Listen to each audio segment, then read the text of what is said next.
Hello bachcho, let's see the question.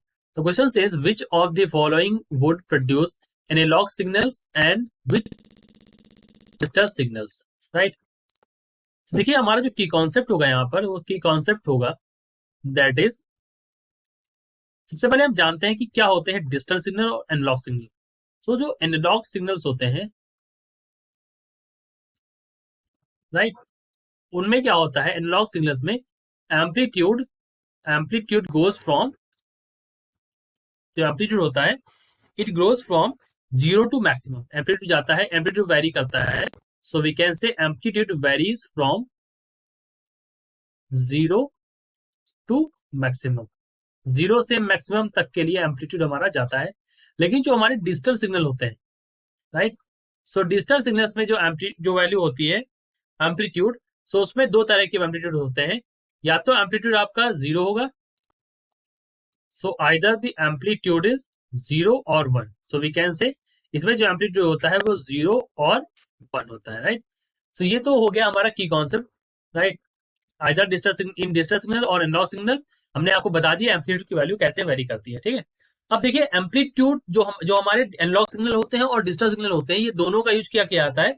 They are use to transmit information, so we can say they are used to transmit the information through electrical signal, so we can say they are used to transmit information through electrical signals।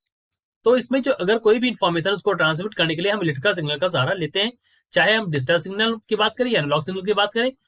अब यहाँ पर क्या होता है, जो हमारे audio और video signals होते हैं, सो अगर हमारा ऑडियो सिग्नल है या फिर और हमारा कैसा सिग्नल है, वीडियो सिग्नल है, तो चाहे ऑडियो सिग्नल हो या वीडियो सिग्नल हो, इन दोनों को हम बदल देते हैं किसमें, हम इन दोनों को बदल देते हैं इलेक्ट्रिकल सिग्नल्स में, राइट।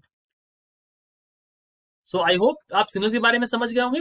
अब हमें जो क्वेश्चन में पूछा गया वहां पर हमें देखना है कि ये कौन कौन से सिग्नल प्रोड्यूस करेंगे। देखिए अगर मैं बात करूं सबसे पहले अपने ऑप्शन की, तो इन्होंने कहा है ट्यूनिंग फॉक के बारे में। तो जो ट्यूनिंग फॉक होता है नंबर एक, वो हमारा क्या है, सो ये हमारा प्रेजेंट करेगा एनालॉग। सो हम पहले यहाँ पर कॉलम बनाते हैं, let me make a column for analogue, तो this is for the analogue, और यहाँ पर हम लिखेंगे डिजिटल सिग्नल के बारे में, राइट। सो एनालॉग जो होगा वो हमारा क्या होगा, ट्यूनिंग फॉर्क के लिए एनालॉग सिग्नल होगा, so we can say tuning fork it will produce the analogue signal, यानी कि ऑप्शन नंबर वन, जैसा कि यहाँ पर हमने लिख रखा है। सिमिलरली अगर हम बात करें यहाँ पर, तो ऑप्शन नंबर जो दूसरा है यहाँ पर, music sound due to vibrating sitar string, तो यहाँ पर जो सितार स्ट्रिंग होगा,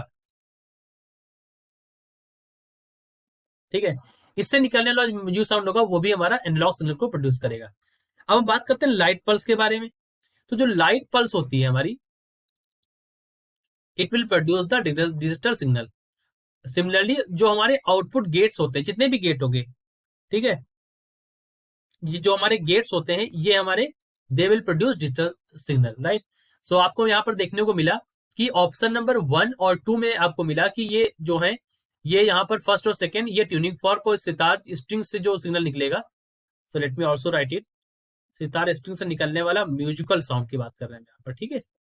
सो म्यूजिकल साउंड इनसे ये हमारे एनालॉग सिग्नल को दिखाते हैं यहाँ पर, एंड एनालॉग सिग्नल्स और लाइट पल्स और जो गेट्स हैं हमारे यहाँ पर जो दिखाए गए, दे will produce the digital signals, right. So I hope you understood it well, all the best.